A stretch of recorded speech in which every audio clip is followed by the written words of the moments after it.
questions directly. Now, to give you guys a perspective, the Note 4 was released in September 2014, and almost a year later the Note 5 comes to light in August 2015. So let's dive in and do a full comparison between the two, starting off with the build quality. So, Note 4 is a fantastic device. Its build quality is excellent. You have tough Gorilla Glass 4 in the front, a solid metal frame that surrounds the edges of the device, and full leather construction with a nice grippy texture on the back. There's no question that when you hold this device in your hands, you get a solid sensation of holding a premium device. So far, so good. Now the thing is, Note 5 simply brings a new dimension to the build quality and the design language of the Note lineup, deriving the same high caliber build from the Galaxy S6. It is meticulously crafted out of metal and glass with no trace of plastic left. The bezel of the device is all magnesium alloy, whereas the front and back panel of the device are built using Corning Gorilla Glass 4, which is one tough piece of glass with best-in-class durability. The final result of this construction is a device that feels like $1,000,000. Note 5, from a purely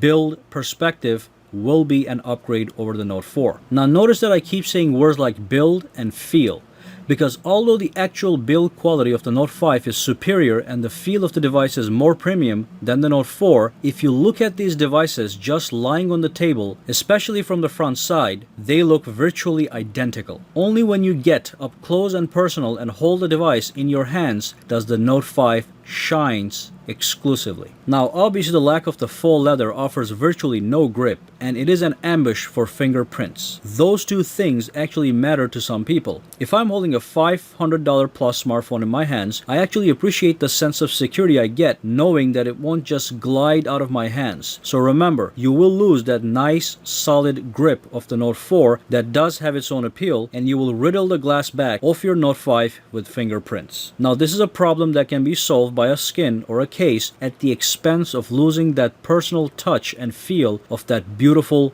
glass finish on the Note 5. So both these devices have great build quality and they both look beautiful. The best way I can put this is that while the Note 4 feels like $1,000,000, the Note 5 feels like $2,000,000. So let's move on to the processor, memory, and storage options. So the Note 4 has a quad-core Snapdragon 805 processor clocked at 2.7 GHz with 3 GB of RAM and 32 GB of internal storage for the base model. You do get a micro SD expansion slot, which will allow you to add an additional 128 GB of storage in case you need it, and some people do. Now the Note 5 comes with the latest Exynos 7420 octa-core chip. Octa means 8, so we have 8 total cores, with a set of quad cores clocked at 2.1 GHz and another set of quad cores clocked at 1.5 GHz. You get an enormous 4 GB of RAM and 32 GB of internal storage on the base model. Now you can also purchase a 64 GB if you pay extra, but you do not get an SD expansion slot, so adding extra storage after you buy the phone is out of the question. For some people, this is obviously a big concern, so it is an important factor in our comparison. Now we do have a better processor and more memory on the Note 5, so I will be doing a processor and memory benchmark at the end of the video to see which one is faster, or rather how much faster the Note 5 is than the Note 4, so stay tuned. Next up, let's take a look at the screen size and resolution. Now in this category we have no changes. Both phones offer a 5.7-inch Super AMOLED screen with a Quad HD resolution of 2560 by 1440 and 518 pixels per inches. Display quality of the Super AMOLED screens are undisputed, and there's plenty of evidence to support that online if you look in the right places. So rest assured, you get the best-in-class Quad HD display on the market with either one of these phones. Let's also quickly take a look at the size and weight as well.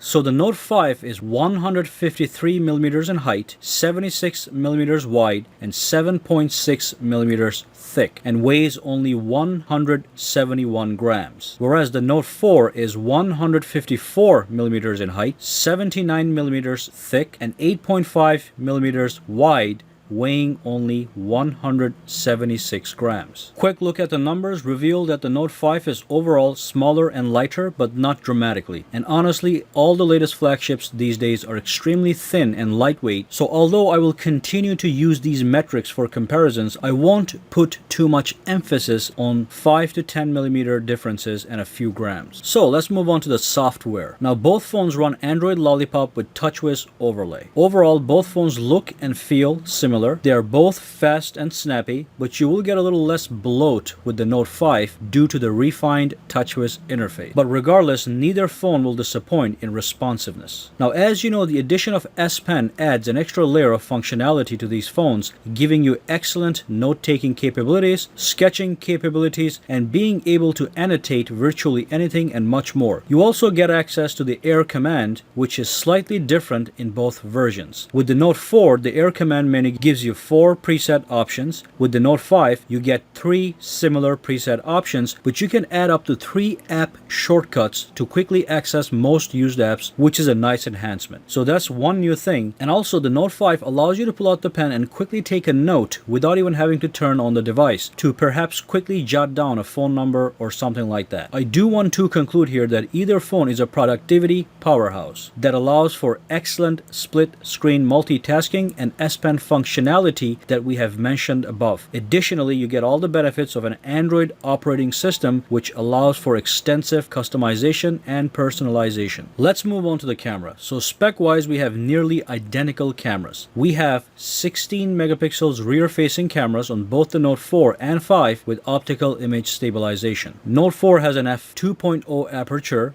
while the Note 5 has an aperture of f1.9. The lower the aperture number, the better. The lower aperture will allow you for better low-light photography. So if you take a lot of photos at nighttime, the Note 5 will take the lead. As for software, the Note 5 has a much better and easy to understand user interface, as well as a pro mode that gives you manual control over your camera. Manual control lets you adjust things like the shutter speed, ISO values, and focus completely manually. If you are a photographer, you will appreciate this ability, otherwise you may not care. But let's make a clear distinction here. The Note 5 has the same state-of-the-art camera that the S6 and S6 Edge have, and it is better than the Note 4. It will give you better image quality and better color accuracy, period. Now, another great